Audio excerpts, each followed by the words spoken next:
Relaxation de Jean-Marc Aboun dans les prochaines heures, c'est ce qu'a affirmé le porte-parole de son parti, l'Alliance pour le changement. À l'en croire, une procédure au niveau de l'administration pénitentiaire a été lancée. Vous l'écouterez tout à l'heure. Emmanuel Macron en Nouvelle-Calédonie en visite officielle depuis lundi. Son agenda portera entre autres sur le discours sur l'avenir de la Nouvelle-Calédonie. Vous suivez Télé 50 et vous faites bien. Très heureuse de vous retrouver pour vous informer.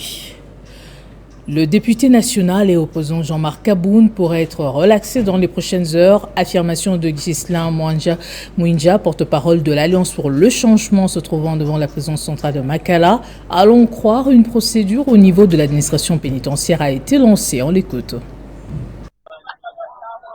Confirmer sa libération voudrait dire le voir à l'extérieur. Mais cependant, je confirme qu'une procédure au niveau de l'administration pénitentiaire avait été lancée déjà cet après-midi pour sa relaxation. Et jusqu'à la clôture des activités au niveau de la prison, la direction nous apprend à attendre un document indispensable à son dossier pour le relaxer définitivement. Et donc, cadres et militants du parti Alliance pour le changement de l'honorable Jean-Marc Aboun sont donc ici, aux alentours, juste devant la prison centrale de Makala, scandant sa libération et attendant le voir franchir les pas à l'extérieur. Nous avons dénoncé au départ une injustice, un acharnement politique, une détention illégale et arbitraire, carrément une prise en otage. Nous l'avons dénoncé. Nous avons donc porté notre plaidoyer auprès des différentes instances. Il faut donc mentionner que leur concours est à prendre en compte, et plus particulièrement auprès de la CNDH, la Commission nationale des droits de l'homme. Je crois qu'à ce niveau-là, il était une question de régulariser les droits de l'honorable Jean-Marc Aboun qui étaient donc violés. À ce niveau, je ne peux que dire ça. Alors, il faut alors, au-delà de tout ce que nous avons comme aspiration positive, vivre l'effectivité de sa mise en liberté. Bon, la scène politique congolaise est donc fortement crispée. Au-delà de la prise en otage du président Jean-Marc Aboun se posent d'autres problèmes politiques, notamment cette exclusion intentionnelle de notre parti au processus électoral en cours par la fameuse liste transmise par le VPM de l'Intérieur, M. Kazadi.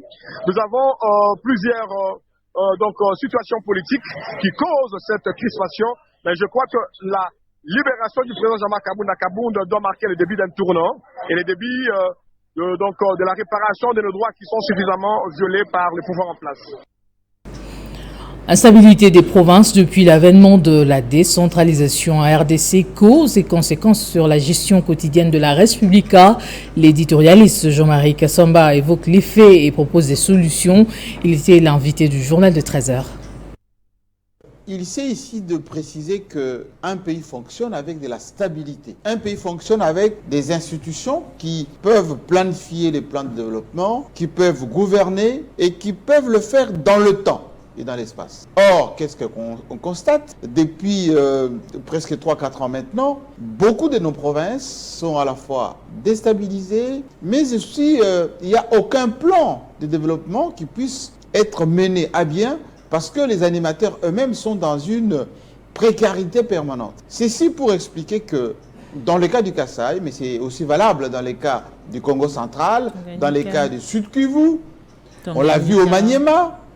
Et donc, le président de la République n'est pas aidé dans la vision de reconstruire, de relancer notre pays avec des institutions qui peuvent faire un travail à la fois de suivi mais d'exécution également. Autant il faut lutter contre la corruption, autant il faut stabiliser les animateurs, les rassurer. Quels sont des problèmes de fonds pour financer les investissements? La rétrocession ne vient pas. En même temps, ces provinces ont des problèmes d'animateurs qui veulent aussi survivre à eux-mêmes. Les élections, c'est pour bientôt.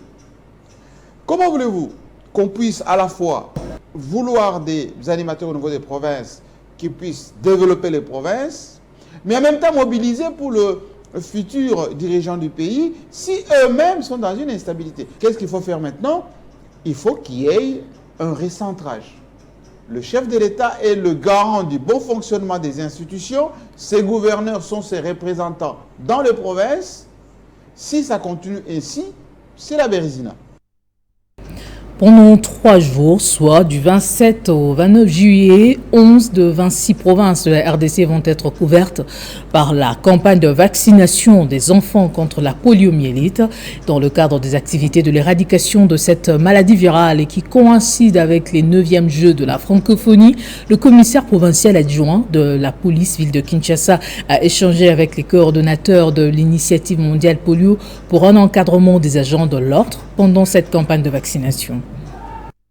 Cette délégation des coordonnateurs de l'initiative mondiale polio et les comités des opérations d'urgence a été conduite auprès du commissaire provincial adjoint en charge d'appui et de gestion de la police civile province de Kinshasa par Dr Elisabeth Mukamba, coordonnateur des coupes, dans le but de mener un plaidoyer sur l'engagement durable de la PNC à accompagner les activités de vaccination spécifiques, les campagnes contre la poliomyélite, dont celle qui se déroulera du 27 au 29 juillet dans 11 des 26 provinces de la RDC, y compris la ville-province de Kinshasa. Kinshasa est une ville assez complexe et nous avons vraiment besoin de l'accompagnement de la police qui est encore bien ordonnée, bien disciplinée et qui va jouer un rôle important dans l'encadrement des équipes, dans la sécurisation des équipes qui vont travailler sur le terrain. Dans la ville-province de Kinshasa, cette campagne coïncide avec l'organisation des 9e Jeux de la francophonie. La police mènera des actions pragmatiques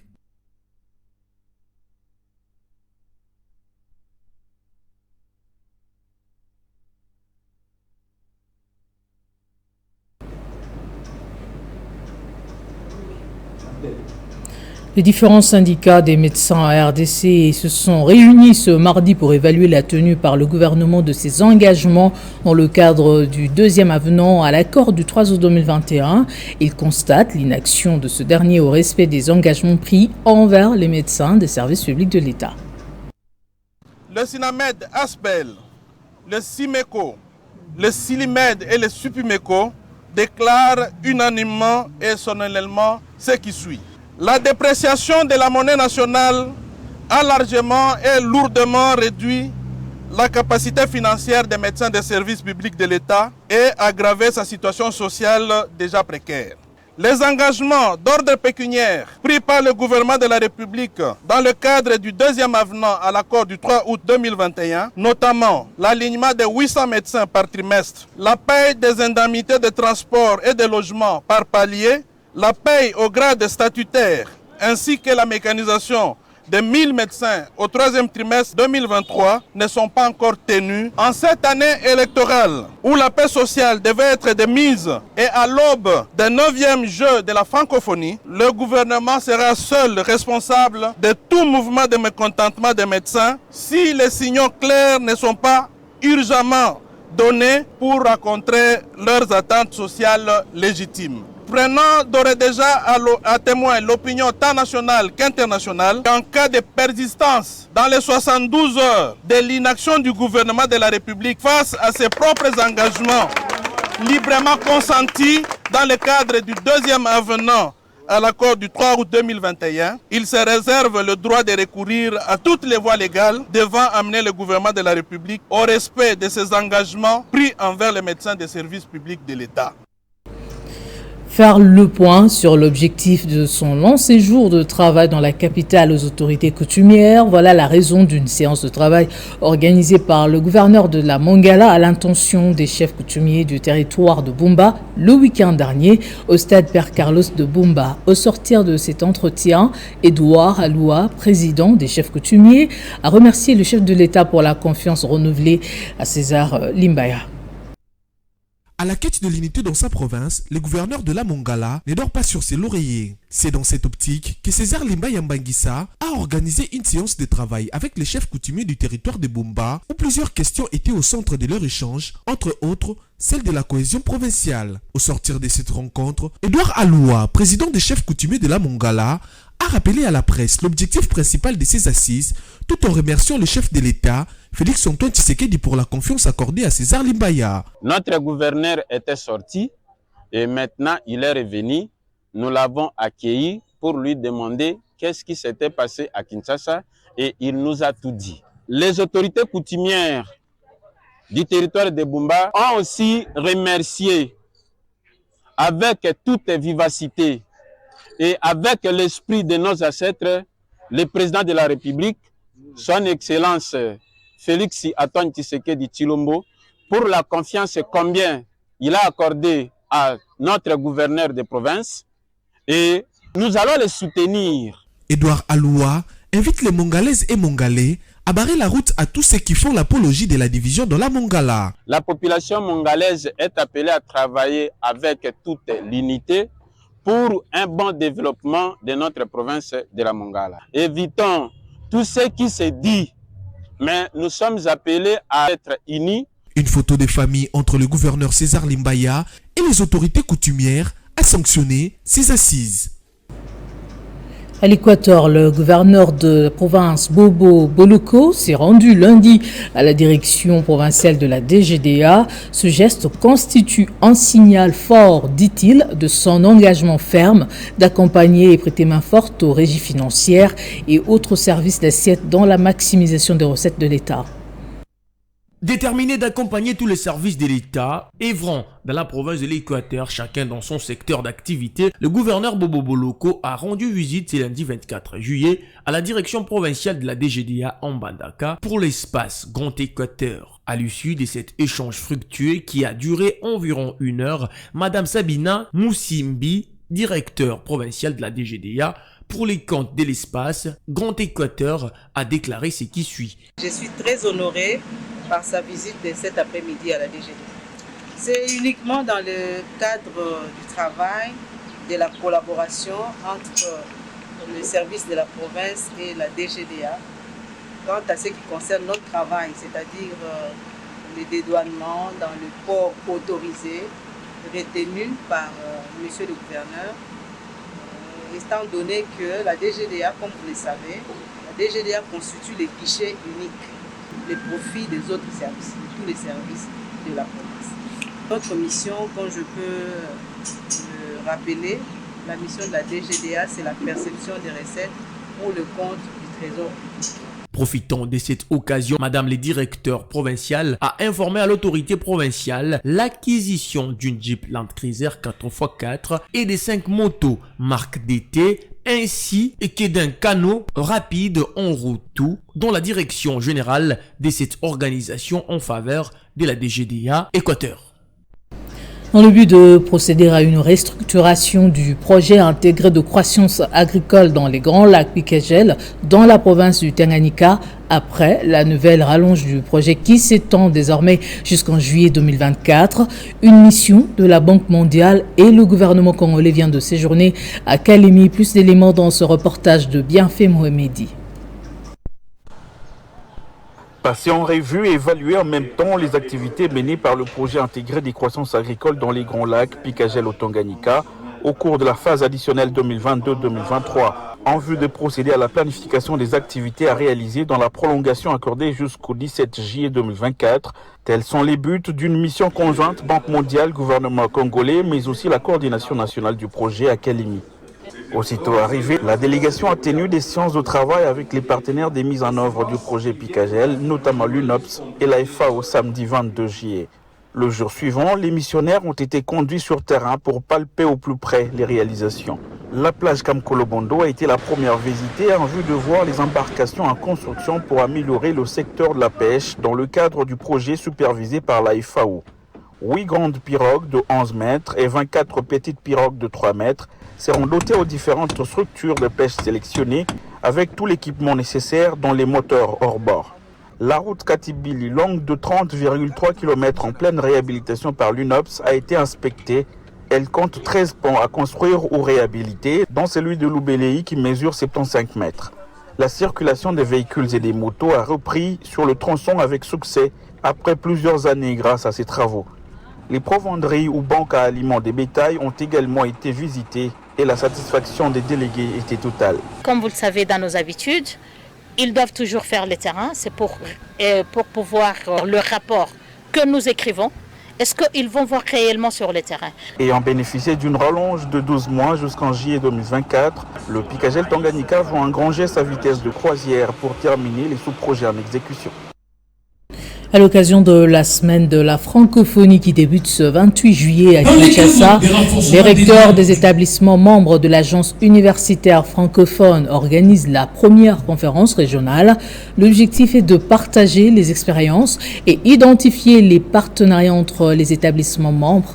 Plus de 10 pays francophones ont été invités. Interuniversitaire au monde de l'Agence universitaire de la francophonie, une première conférence régionale des recteurs des établissements membres de l'AEF en Afrique centrale et des Grands Lacs a été organisée. Cette première édition de l'Afrique centrale et des Grands Lacs a deux objectifs principaux, entre autres présenter les missions et décider d'un monde de gouvernance de la conférence régionale des recteurs de l'Afrique centrale et des Grands Lacs. J'ai l'espoir et la ferme conviction que ces assises inaugurent une nouvelle, l'ère de la franche et fraternelle collaboration entre les nations et les peuples de cet espace au cœur de l'Afrique. Partager les expériences et identifier les possibilités de partenariat entre les établissements membres autour des thématiques prioritaires de la sous-région. S'ajoute à l'honneur qui est encore fait à notre pays à l'occasion de cette première édition de la conférence des chefs d'établissement de la région Afrique centrale et Grand Lac de l'AUF. À l'issue de la conférence, il sera procédé à l'élection de la présidente ou du président de la conférence régionale des recteurs de l'Afrique centrale et des Grands Lacs, ainsi qu'à la désignation de ses vice-présidents. Cette conférence constitue un moment important de cohésion, d'écoute des membres de l'UAF et de partage d'informations, qui a pour vocation à devenir un levier de la diplomatie scientifique francophone, mais aussi privilégier de renforcer le réseau de membres et de fédérer autour d'actions prioritaires pour la jeunesse de ce pays. Rendons-nous dans la province du Kwilu où le maire de la ville de Kikwit a donné le go des travaux de construction du bâtiment qui va abriter l'antenne du projet d'appui au développement de l'économie rurale. C'est la société Luku SRL qui va exécuter les travaux pour une durée de 6 mois. Attendue depuis de nombreuses années, l'antenne du projet d'appui au développement de l'économie rurale de Kikwit, qui regorge les provinces de Kwilu, Kwango et de Maindombe, sera enfin dotée de son propre bâtiment administratif. Le maire de la ville de Kikwit, Abengama, a procédé à la pose de la première pierre de la construction du dit bâtiment au quartier Plateau, dans l'enceinte de l'inspection provinciale du développement rural à Kikwit, dans la province du Kwilu. Au nom du chef de l'État, qui est le garant des institutions, nous a donné le pouvoir de bâtir et de continuer les traces. Financé par la Banque africaine de développement via le projet ProAder, le coût des travaux de réhabilitation et de la construction de ce bâtiment en plein pied est d'au moins 110 000 $ américains. Si le bailleur règle à temps le paiement, tout ça, c'est entre 0 à 6 mois, on va libérer le bâtiment. L'heureux bénéficiaire de ces bâtiments, le chef d'antenne de ProAder Kikwit, Pascal Tabala, au nom de son équipe, a adressé ses vifs remerciements à toutes les parties prenantes au ProAder. Pour mettre en œuvre les programmes du projet, il s'est vite déployé sur le terrain avec les matériaux nécessaires avant la présente cérémonie. Notez que le chargé de suivi et évaluation, Christian Kabengele, a représenté l'unité de gestion du ProAder à cette cérémonie. Après la clôture du dépôt des candidatures aux législatives nationales, Ursula Ferruzi a effectué une descente dans son territoire de Pangui dans la province du Maniema afin de s'imprégner de la vie sociale de la population de ce coin. Elle promet d'apporter son assistance aux habitants de ce coin pour améliorer leur social. Ursula Omambo Ferruzi, candidat député national dans les territoires de Pangui, a effectué un parcours de combattant sur une route presque inexistante reliant la ville de Kindu au territoire de Pangui dans le but de savoir les vrais problèmes auxquels font face aux habitants de ce coin, tout en cherchant la réélection du président Félix Tshisekedi pour les élections de 2023. C'est sous les couleurs du groupement AAND et du parti politique FNSD que Madame Ursula a accompli son acte civique Dans le souci de donner une majorité confortable à l'Assemblée nationale, Ursula Omamba voit dans Félix Tshisekedi une incarnation de la refondation de l'État moderne. C'est lui qui va vaincre la pauvreté. Nous avons choisi la route Sabiazo, communément appelée la route 19, tout simplement pour voir l'état de la route et voir quelles sont les difficultés que font face la population du Maniema. Ce n'est pas pour la réhabiliter, mais c'est pour rappeler à toutes les autorités de l'État de jeter quand même un coup d'œil pour aider la population de Pang. La voix des enfants de Pang doit être entendue au sommet. Ursula Ferouzi a effectué plusieurs descentes de terrain dans la province du Maniema en vue de s'imprégner de la situation que traverse la population de ce coin du pays, précisément celle de son Pangui natal. Elle a été accueillie en princesse dans un château transporté en Chipoy comme signe de victoire. Ursula Ferouzi a dansé et partagé les repas avec ses compatriotes qui sont presque abandonnés et l'ont promis de l'accompagner jusqu'à la victoire finale. Elle a enfin rassuré toute la population que l'heure de changement a sonné. Le secteur de Kibali, dans le territoire de Ouatsa, dans la province du Haut-Tuélé, était en ébullition lundi dernier. Une mobilisation s'est observée avec une marche dite de paix et de remerciement aux autorités pour la reconduction de Dieudonné Sourou comme chef de secteur de Kibali.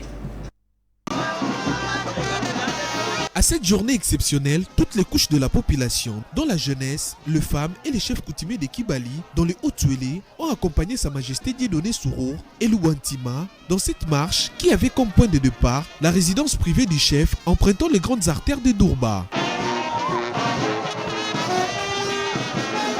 Marche dénommée de paix et des remerciements au chef de l'État Félix-Antoine Tshisekedi ainsi qu'au vice-premier ministre en charge de l'intérieur, sécurité et affaires coutumières Peter Kazadi pour la reconduction du chef Dieudonné Sourou et Louantima comme chef du secteur de Kibali qui demeure dans le pas de son gouverneur de province Christophe Bassian Nanga en posant des actes palpables en faveur de la population. Le chef Sourou Dieudonné et Louantima a signifié que chez lui, dans le secteur de Kibali, dans le Haut-Tuélé, la victoire écrasante du chef de l'État aux élections de 2023 demeure son cheval de bataille, comme le prône Christophe Bassian Nanga. Pour l'exemple, accompagné de ses reines et princesses, du secteur de Kibali, il a doté à l'UDPS d'un siège moderne construit sur fonds propres. Il reste donc déterminé à soutenir les chefs de l'État à la magistrature suprême de par sa vision du développement à la base, matérialisée dans le Haut-Tuélé par le gouverneur de province Christophe Bastian Nanga. 20 ans, jour pour jour, depuis que l'ancien Premier ministre Jean-Gound Akarl Ibond a tiré sa révérence. À cette occasion, une messe d'action de grâce sera dite en la cathédrale Notre-Dame de Linguela et Fatima ce samedi 29 juillet en sa mémoire. L'annonce est de sa famille ainsi que de la fondation katongaise. Jean-Gound Akarl Ibond fut à 2 reprises Premier ministre à l'époque de Maréchal Mobutu. Un plateau spécial lui sera dédié jeudi 27 juillet sur les antennes de Télé 50 avec Jean-Marie Kassamba. En dehors de nos frontières, le président français Emmanuel Macron est en visite officielle depuis lundi en Océanie, précisément en Nouvelle-Calédonie. La cérémonie traditionnelle et le discours sur l'avenir de la Nouvelle-Calédonie restent au menu. Héritier Tambois. C'est un voyage à travers lequel Paris veut montrer son intérêt et réaffirmer sa présence en Océanie. Emmanuel Macron, président français, est arrivé lundi soir à Nouvelle-Calédonie. Il y a 5 ans, j'étais là pour essayer de bâtir une feuille de route. Les engagements ont été tenus. Depuis lors, les 3 référendums ont permis, conformément aux accords, à la population de s'exprimer. Et maintenant, c'est sur la base des travaux faits durant l'année qui vient de s'écouler par la Première ministre, le ministre de l'Intérieur et des Outre-mer, une nouvelle page à la fois de projets institutionnels que je viens ouvrir. Et donc Après une cérémonie militaire sur la place, Bir Hakeim de Nouméa, survolé par 2 avions des combats Rafale ce mardi, le chef de l'État français Emmanuel Macron a visité le Sénat coutumier à Nouméa, défenseur de l'identité kanak. Danse locale, collier, tenue traditionnelle, c'est la coutume au Sénat coutumier en Nouvelle-Calédonie. La beauté aux politiciens, la religion à nos religieux, nos pasteurs, nos curés.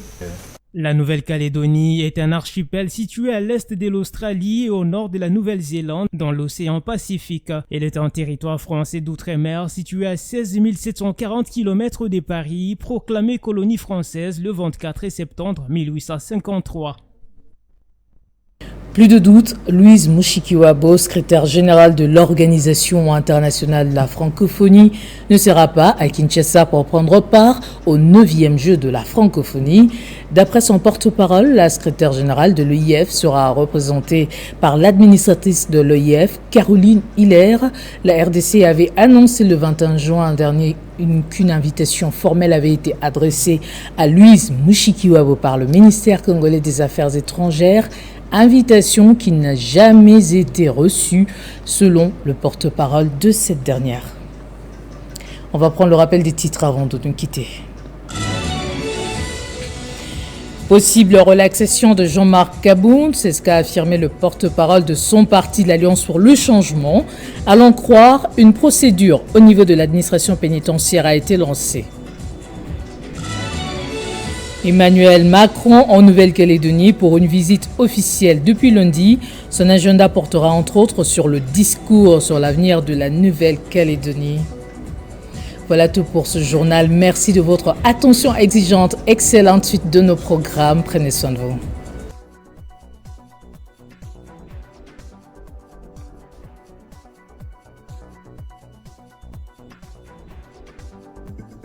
Retrouvez toute l'actualité en continu sur www.tele50.cd.